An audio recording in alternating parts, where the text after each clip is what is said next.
back to school tonight. I hope you had a really great day today. It's a short week, so we have a holiday on Friday, and then you have all of next week to take a break. That's so wonderful. So today's Tuesday night, and I get to read you a few more stories from this wonderful book about amazing young women who changed the world. And so we have only today and tomorrow to celebrate Women's History Month for this month, but of course we're going to continue to celebrate women and girls all year long, but this was March and a special month for them. So shaking things up, I'm going to read you about 4 more ladies in this story tonight. Hola comunidad de Greenfield, soy Superintendente Calvana aquí con ustedes leyendo esta historia.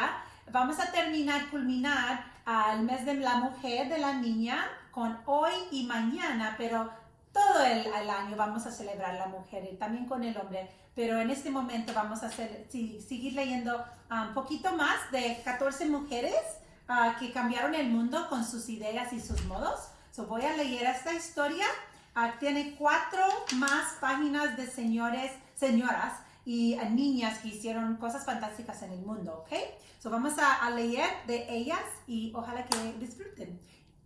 Thank you everyone for being here again. So I'm going to go ahead and read the story for you. Shaking things up, 14 young girls who did amazing things in the world. So this one right here is a story about her life, and it's Mae Jemison. She was the first female African-American astronaut. That's pretty cool. So liftoff is what hers is all about. So let's read what she did. An African-American proverb said, "No one shows a child the sky. No need. Head back if they're in their eyes, glittering stars, swirling galaxies, fill her, thrill her."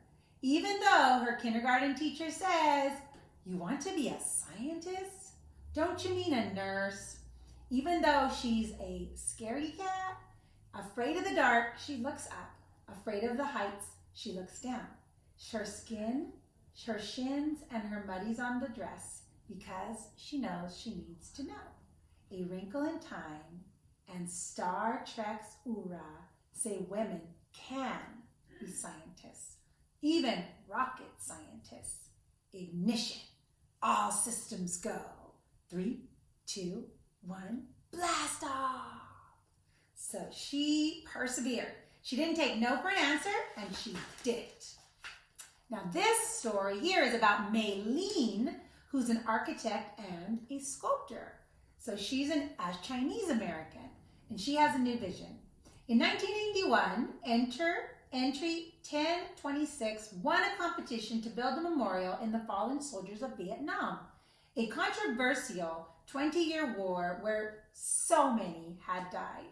When Maylene her name was revealed, some were outraged that someone so young, she was only 21 years old, someone Asian American, someone female, had the best architect skills to honor the men they had killed in Vietnam in a war we had not won. Maya's design was not perched high on the pedestal, but carved into the ground. A long walk down into the earth and then back out again. "I imagined taking a knife and cutting it into the earth," she said. "Like war, it would create a wound that would heal with time, but leave a scar." Maya's design showed not a face or 2, but more than 58,000 names, spelling out one by one just how many were lost. Maylene knew that polished to a high shine, black granite is like a mirror for those who have come to reflect, those present who gaze into the past. After all, what should a war memorial do? Unearth memory, make us cry, see ourselves, and then lead us back up into hope, into light. Wow, that was very phenomenal that she did that. She was able to design it, and they chose her out of so many people. Okay, this little girl here is Angela Zhang, a scientist and a cancer researcher. All right, let's see about her. Science, my friend, I grew up with you. When I was 5, you were a Harry Potter potion kit. I'd break flowers and leave to mixes in break beakers and color powders. When I was 7, you were my daddy's question. Why is a manhole cover round? Why do rainbows come out after it rains? I don't know. wasn't an answer for me. He taught me to bring questions and to break questions down, to chip away at the black boxes of life. When I was 14, I needed a lab and tools my high school didn't have. So I wrote to college professors, whittling away as a wall of no, no, no, till one person at Stanford University said, maybe, if you pass our test. The catch? Homework. Scientific papers to read. I highlighted the words I didn't know, all about the prepositions. Then I remembered, break it down. My dad said break it down. I dissected those papers word by word. And when I was 15, success. I passed the test. At Stanford, I chipped away at the biggest black box of all, a cure for cancer. Science, you are both stone and chisel, and I, your willing apprentice, yearn to carve away life's mysteries as a sculptor chisels marble to find beauty inside. Wow, she was only 15 years old when she went to the university. That's someone like in high school, but she was super duper smart, studied everything, and loved science so much that she never gave up. Awesome story. All right, and one more. Books, not bullets. This lady's name is Malala Yousafzai, young winner of the Nobel Peace Prize. She had been shot. The bullet went into her left eye and out her left shoulder. Her left eye, wow. Flown to safety in England, Malala couldn't forget the beatings, bodies, and bombs back in her Paradise Valley of Pakistan. Her beloved school closed for girls. Malala had spoken out. Just 11, she wrote a blog for the BBC, which is like a big news reporter channel. They are misusing the name of Islam, she said. Don't they know that the first word of the Holy Quran is read? Her mother feared for her life. The Taliban don't kill children, they said, but they were wrong.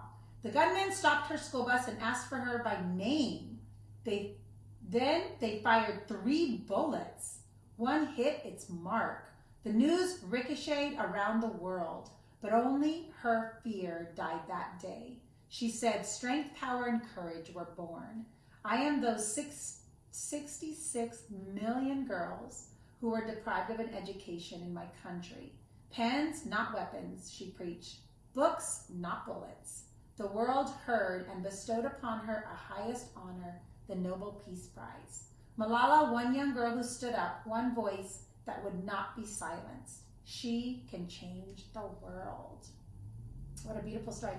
So even though she knew she couldn't do the books and go to school, she definitely still wanted to, and she wanted to help lots of girls to do the same. So that is the last one, and for this final book. And so shaking things up, we learned about 14 incredible women that just really changed the world. So thank you for joining me tonight. Tomorrow's our last day, so join me back here again for Superintendent Storytime for our Women's History Month, and then we're going to move on to April, okay? Thanks for joining me. Superintendent Galvan here, sending a great big hug from our family to yours.